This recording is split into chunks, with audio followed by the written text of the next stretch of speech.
7절에서 40절까지 보면은 어떤 말씀이 있냐면 이런 말씀이 있습니다. 예수께서 가라사대 내 마음을 다하고 목숨을 다하고 뜻을 다하여 주 너희 하나님을 사랑하라 하셨으니 이것이 크고 첫째 되는 계명이요 둘째는 그와 같으니 내 이웃을 내 몸과 같이 사랑하라 하셨으니 이 두 계명이 온 율법과 선지자의 강령이다 그렇게 말씀합니다.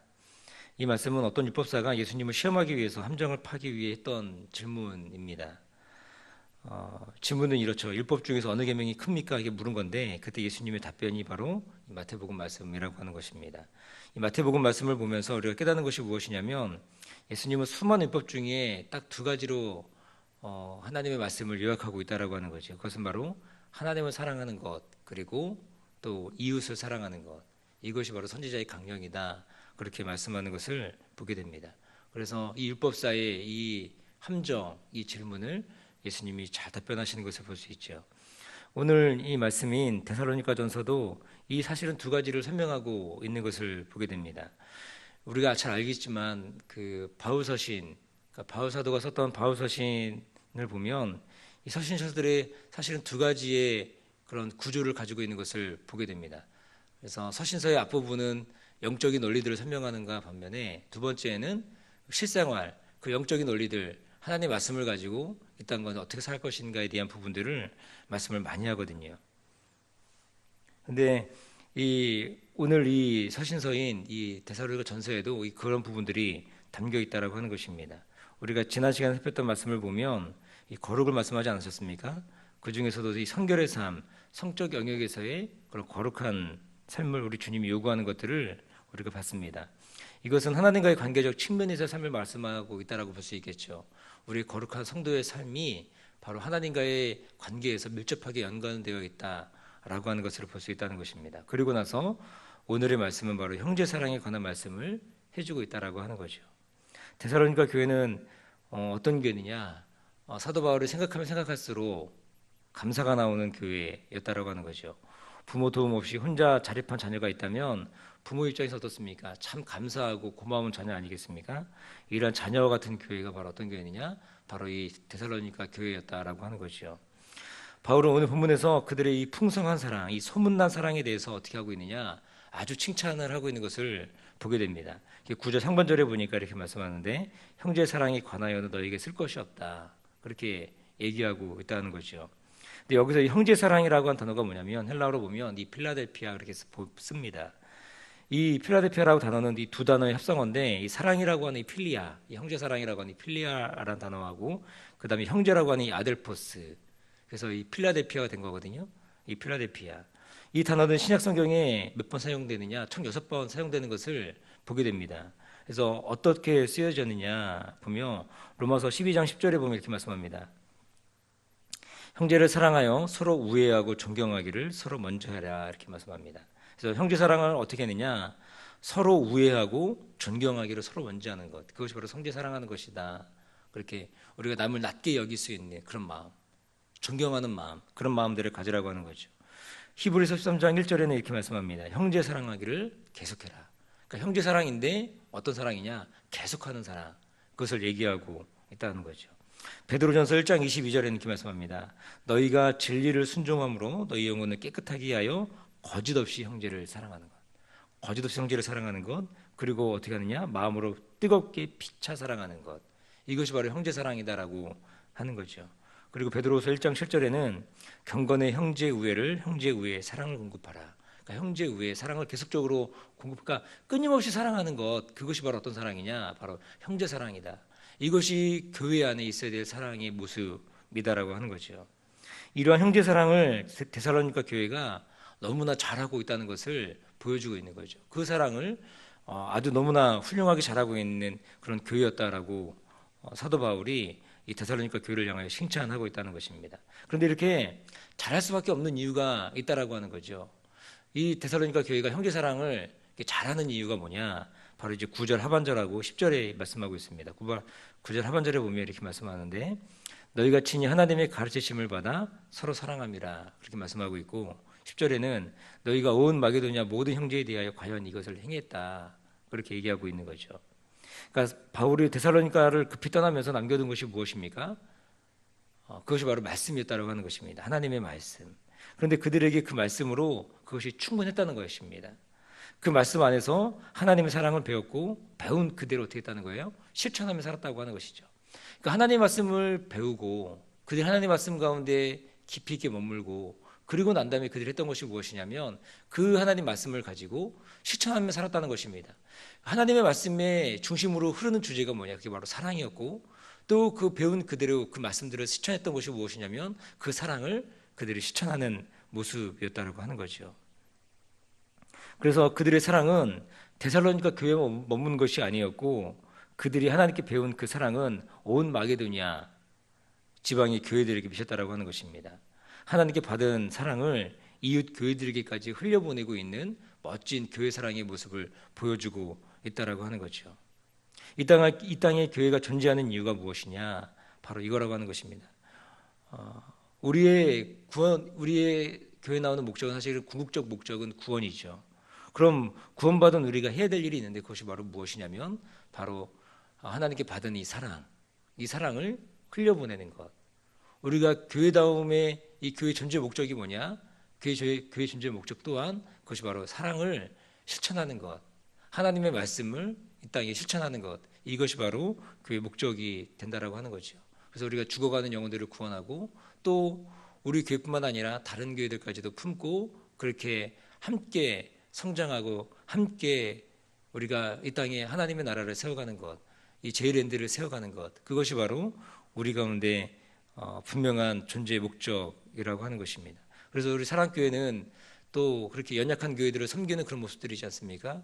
우리가 뭐 선교도 가지만 또 국내 안에 또 우리 지역사회 안에서도 또 연약한 교회들을 또 섬기고 또 전도하며 나아가는 모습들이 있다고 하는 것입니다. 이것이 바로 사실은 우리가 교회로서 마땅히 해야 되는 일들이라고 하는 거죠. 그래서 우리 사랑교회가 이름과 같이 그런 사랑을 위해서 모였고 또 그리고 그 사랑을 실천하는 교회가 바로 우리 사랑교회가 아닌가 싶습니다. 이 사랑을 실천하며 흩어지는 교회가 되기를 주님의 이름으로 간절히 축복합니다. 이렇게 하나님의 사랑을 실천하고 사랑의 통로가 되고 있는 데살로니가 교회에 사도 바울은 어떻게 또 권면하고 있느냐? 사실은 더 그렇게 하라고 얘기하고 있는 거죠. 10절 하반절에 보니까 과연 이것을 행하고 있다라고 하는 거예요. 그런데 어떻게 하는 것입니까? 형제들아 권하노니 더욱 그렇게 행하라. 더욱 하나님의 사랑을 흘려보내는 그런 삶을 살아라. 그렇게 얘기해주고 있다라고 하는 것입니다.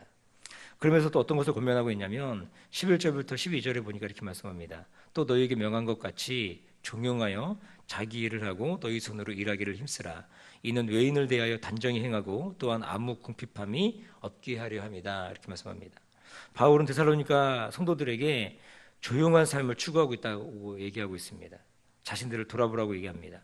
그들의 신앙 때문에 사람들의 주목을 받게 된 성도들은 쉽게 불신자의 비난의 대상이 되거나 또는 그들이 사실 예수 믿는 것 때문에 굉장한 핍박을 받지 않았습니까? 그렇게 받았기 때문에 또 종용한 삶, 다시 말하면 이 조용한 삶을 살라고 얘기하고 있다라고 하는 것이죠. 이 세번역 성경으로 보면 이 의미가 더 정확한데 제가 한번 읽어드리겠습니다. 세번역은 이렇게 이 본문을 얘기합니다. 그리고 우리가 여러분에게 명한 대로 조용하게 살기를 힘쓰고 자기 일에 전념하고 자기 손으로 일을 하십시오. 그래서 여러분들은 바깥 사람들을 대하여 품위 있게 살아가야 하고 또 아무에게도 신세를 지는 일이 없게 해야 할 것입니다. 그렇게 얘기하고 있습니다. 이 말씀은 무엇입니까? 데살로니가 성도들 중에 게을러서 자기 일을 등한히 하는 사람들이 실제로 있었다는 것을 보여주는 거죠. 당신은 그 잘못된 그 종말론 이런 것들이 있었기 때문에 어떻게 합니까? 그냥 인생을 대충 살고 자신의 삶을 충실하게 열심을 다하지 않는 그런 모습들이 있다라고 하는 거죠. 그래서 5장 14절 데살로니가전서 5장 14절의 이 개역개정으로 보면 이렇게 말씀합니다. 또 형제들아 너희를 권하노니 게으른 자들을 권계하여 마음이 약한 자들을 권계하며 또 마음이 약한 자들을 격려하고 힘이 없는 자들을 붙들어주며 모든 사람에게 오래 참으라 이렇게 말씀합니다. 그러니까 데살로니가 후서에서 동일하게 일하기 싫어하는 자들에 대한 권면을 사도 바울이 하는 것을 볼 수 있거든요. 그러니까 또 다른 시각으로 본다면 이 그리스도의 재림에 대한 이 몰이해가 있다는 것입니다. 그래서 자신의 생업을 포기하고 무의도식에 빠지는 그리스도인들이 있다라고 하는 거죠. 우리나라에도 1992년도에 그 다미선교회라고 있지 않습니까? 그 이장님 목사라고 하는 사람이 이 다미선교회를 만들어 가지고 많은 사람들을 이렇게 속이는 그런 모습이 있었습니다. 그래서 시한부 종말론으로 수많은 사람들이 자신의 생업을 포기하고 재산을 팔고 그래가지고 이 이장님에게 다 바쳤는데 이 사람은 뒤에서 딴짓하고 있었다는 거죠. 그렇게 해서 다른 사람들을 많은 사람을 혹세무민하는 그런 모습들이 있었다는 것입니다. 그래서 이 사건이 엄청난 파장을 불러오지 않았습니까? 뉴스에서도 9시 뉴스에서인가요? 생중지에 하면서 이 사람들은 흰 옷을 입고 또 기다리면서 자기들 휴가 될 것이라고 막 그렇게 믿었던 사람들인데 그래서 이 이유 때문에 기독교에 대한 또 부정적 영향이 굉장히 컸던 것을 볼 수 있습니다. 이런 이들 때문에 사도 바울이 12절에 그렇게 경고하고 있다라고 하는 것입니다. 그래서 자기가 해야 될 일을 충실하게 잘 감당해라 그렇게 얘기하고 있는 거죠. 12절에 보면은 세변역으로 보면 이렇게 말씀하는 것입니다. 그래서 여러분들은 바깥 사람들을 대해 품위가 있게 살아가야 하고 아무에게도 신세를 지는 일이 없게 된다 그렇게 말씀하는 거죠. 예수님의 재림에 대한 이 이해를 제대로 하지 못함으로 인해서 복음의 길이 막히는 것을 염려하고 있다는 것입니다. 그래서 사도 바울은 이 노동을 통해서 안정되고 바른 삶을 살아가도록 이렇게 얘기해주고 있는 거죠. 노동을 하는 것이 마땅한 것이다. 그렇게 해서 바른 삶을 살아가는 것이 성도들로서 마땅한 삶의 모습이다라고 얘기해주고 있다는 것입니다. 이 부분에 있어서 사도 바울은 어떻습니까? 자신의 삶으로 사실 이것을 보여줬죠. 어떻게 했습니까? 3주 동안에 사도 바울이 데살로니가 교회에 있으면서 마땅히 자신이 공개받을 만한 그런 뭐랄까요? 이 권리가 있음에도 불구하고 이 사도 바울은 친히 직접 천막을 만들어가면서 자신이 필요한 생활비를 충당했던 그런 모습들을 보게 됩니다. 그래서 몸소 이 충실히 자신의 삶을 통해서 이 데살로니가 교인들에게 자신의 삶으로 이것을 얘기했던 것을 볼 수 있다는 거죠. 이것이 형제 사랑에 있어서 아주 실제적인 부분이었다고 하는 것입니다. 이것이 바로 그 교회를 사랑하는 사도 바울의 모습이었다고 하는 거죠. 그렇게 살아가면서 그 사람들에게 이 교우들에게 그것을 보여주고 있다는 것입니다. 말씀의 결론입니다. 바울은 형제 사랑에 대해 권면하면서 데살로니가 성도들이 잘하고 있지만 더욱 잘하라. 더 형제를 사랑해라. 계속적으로 형제를 사랑하고 끊임없이 형제를 사랑하라. 이것을 권면합니다. 특히 자기 손으로 일하라고 얘기하고 있고 게으른 자들 그리고 잘못된 그 예수님의 재림 또 종말에 대한 그런 부분들에 대해서 이것을 경계하고 있는 그런 모습들을 보여주게 된다라는 거죠. 임박한 재림에 대한 잘못된 종말론적 열정 때문에 자기 일을 등한히 하는 사람들이 있었던 것이죠. 신앙의 모습 안에서 우리의 잘못된 열심이 복음 밖에 있는 사람들에게 잘못된 영향을 미칠 수도 있다라고 하는 것입니다. 그래서 복음 밖에 있는 사람들에 대해서는 품위 있는 삶을 살아라. 우리는 잘못된 부분들을 개혁해 나가고 우리 잘못된 부분들을 고쳐 나가라. 이런 부분들을 얘기하고 있다는 것입니다.